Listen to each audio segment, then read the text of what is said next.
Hi friends, ഇന്ന് പൊടിയരി വെച്ചിട്ട് ഉപ്പുമാവ് എങ്ങനെ ഉണ്ടാക്കാന്നാണ് കാണിക്കുന്നത് കേട്ടോ. ഒട്ടും കട്ട പിടിക്കാത്ത നല്ല ടേസ്റ്റി ആയിട്ടുള്ള ഉപ്പുമാവ്, പൊടിയരി ഉപ്പുമാവ് എങ്ങനെ ഉണ്ടാക്കുന്നതെന്ന് നോക്കാം.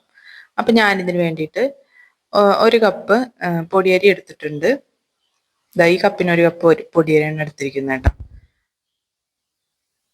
ഇതിന് നന്നായിട്ടൊന്ന് കഴുകിയതിന് ശേഷം നമുക്ക് ഒരു 15 മിനിറ്റ് വെള്ളത്തിൽ കുതിർത്തി വെക്കാം. ഇപ്പോൾ 15 മിനിറ്റിന് ശേഷം ഞാനതൊരു കുക്കറിലേക്ക് ഇട്ടിട്ടുണ്ട്.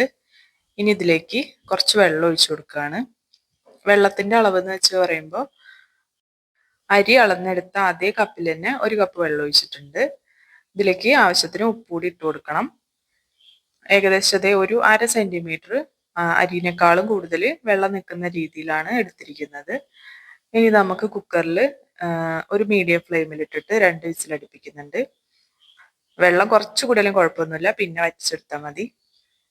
ഒരു ചട്ടിയിലേക്ക് ഇച്ചിരി വെളിച്ചെണ്ണ ഒഴിച്ചിട്ട് കടുക് പൊട്ടിച്ചിട്ട് അതിലേക്ക് വറ്റൽ മുളക്, കറിവേപ്പില ഇതൊക്കെ ഇട്ടിട്ട് നന്നായിട്ടൊന്ന് ഇളക്കി കൊടുക്കുക.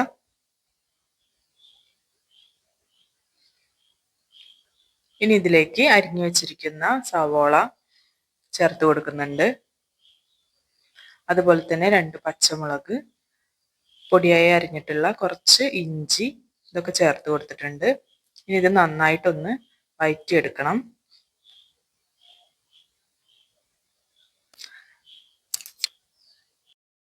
വേണമെങ്കിൽ നമുക്ക് ഇതിലേക്ക് വേറെ പച്ചക്കറികൾ, ക്യാരറ്റും ഒക്കെ ചേർത്ത് കൊടുക്കാം കേട്ടോ. ഞാനിപ്പോൾ ഒന്നും ചേർക്കുന്നില്ല. ഇത് നന്നായിട്ടൊന്ന് വഴറ്റി വരുമ്പോൾ നമ്മൾ നേരത്തെ വേവിച്ച് വെച്ചിട്ടുള്ള നുറുക്കരി, പൊടിയരി ചേർത്ത് കൊടുക്കുകയാണ്. വേണ്ട, ചെറുതായിട്ടൊരു കട്ട പിടിച്ച പോലെ തോന്നും, പക്ഷെ തണുത്ത് കഴിയുമ്പോൾ കറക്റ്റ് ആയിരിക്കും കേട്ടോ.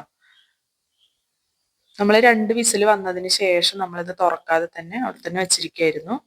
പിന്നെ സവാളയൊക്കെ ഒന്ന് വാടി വന്നതിന് ശേഷമാണ് ഇത് കുക്കർ തുറന്നിട്ട് പൊടിയരി ഇതിലേക്ക്, വെന്ത പൊടിയരി നമ്മൾ ഇതിലേക്ക് ഇട്ട് കൊടുത്തത്. ഈ സമയത്ത് ഉപ്പ് കുറവാണെങ്കിൽ കുറച്ച് പൊടിയുപ്പ് വെതറിയിട്ട് എല്ലായിടത്തും നന്നായിട്ടൊന്ന് ഇളക്കി യോജിപ്പിക്കാവുന്നതാണ്. എനിക്കിപ്പോൾ ഉപ്പൊക്കെ പാകമാണ്. അപ്പം നമ്മുടെ നല്ല ടേസ്റ്റി ആയിട്ടുള്ള പൊടിയരി ഉപ്പുമാവ് ഇവിടെ റെഡിയായി. ഒന്ന് തണുത്ത് കഴിയുമ്പോൾ നന്നായിട്ടൊന്ന് ഉലർന്ന് വിട്ടു കേട്ടോ. അപ്പം നല്ല ടേസ്റ്റാണ്. സാധാരണ റവ ഉപ്പുമാവ്, നുറുക്ക് ഗോതമ്പിൻ്റെ ഉപ്പുമാവും സേമിയൊക്കെ അല്ലേ നമ്മൾ ഉണ്ടാക്കുക. അതിൽ നിന്ന് ഒരു വ്യത്യസ്തമായിട്ടുള്ള ഒരു രുചിയാണ്, നല്ല ടേസ്റ്റാണ്. അപ്പം എല്ലാവരും ഒന്ന് ട്രൈ ചെയ്ത് നോക്കണം കേട്ടോ. അപ്പോൾ വീഡിയോ ഇഷ്ടപ്പെട്ടാൽ സബ്സ്ക്രൈബ് ചെയ്യുക, ലൈക്ക് ചെയ്യുക, കമൻറ്റ് ചെയ്യുകയൊക്കെ ചെയ്യുക. താങ്ക്